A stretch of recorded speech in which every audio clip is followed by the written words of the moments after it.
Greetings to everyone present here. I am Harish Mahadevan, pursuing BCom in Dr. S.N.S. Rajashmi College of Arts and Science. I am here to explain about the article, which is psychology. The topics which we are going to see in this video are what is psychology, who is a psychologist, and the histories of psychology. Now let's get started. What is psychology? Psychology is the scientific study of mind and behavior. Psychology includes the study of consciousness and unconsciousness phenomena, including feelings and thoughts. It is an academic discipline of immense scope, crossing the boundaries between the natural and social sciences.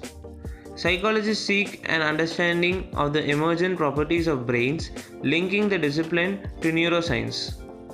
As social scientists, psychologists aim to understand the behavior of individuals and groups.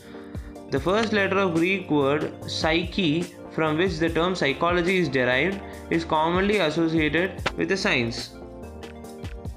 Now we move on to who is a psychologist. A professional practitioner or researcher involved in the discipline is called psychologist. Some psychologists can be also classified as behavioral or cognitive scientists. Some psychologists attempt to understand the role of mental functions in the individual and social behavior. Others explore the psychological and neurobiological process that underlie cognitive functions and behaviors. Psychologists are involved in the research on perception, cognition, attention, emotion, intelligence, subjective experiences, motivation, brain functioning, and personality. Psychologists' interests extend to interpersonal relationships, psychological resilience, family resilience, and other areas within social psychology. They also consider the unconscious mind. Research psychologists employ empirical methods to infer causal and correlational relationship between psychological variables. Some, but not all, clinical and counseling psychologists rely on symbolic interpretation. Finally, let's move on to the history of psychology. The ancient civilizations of Egypt, Greece, China, India, and Persia all engaged in the psychological study of psychology. In ancient Egypt, the Aberes Papyrus mentioned depression and thought disorders. Historians note that Greek philosophers, including Thales, Plato, and Aristotle, addressed the workings of the mind. As early as the 4th century BC, the Greek physicians Hippocrates theorized that mental disorders had physical rather than supernatural causes. In 387 BCE, Plato suggested the brain is where mental processes take place, and in 335 BCE, Aristotle suggested that it was the heart.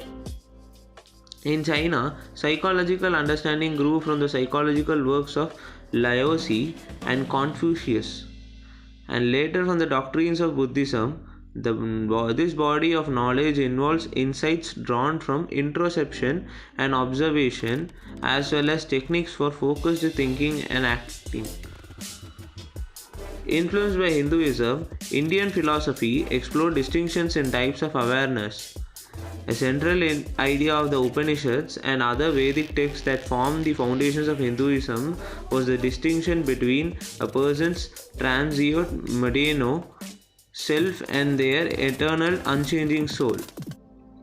Divergent Hindu doctrines and Buddhism have challenged this hierarchy of selves, but have all emphasized the importance of reaching higher awareness. Yoga encompasses a range of techniques used in pursuit of this goal. Theosophy, a religion established by Russian-American philosopher Helena Blavatsky, drew inspiration from these doctrines during her time in British India. Therefore, I conclude my article and thank you all for giving me this opportunity to present it, and have a great career.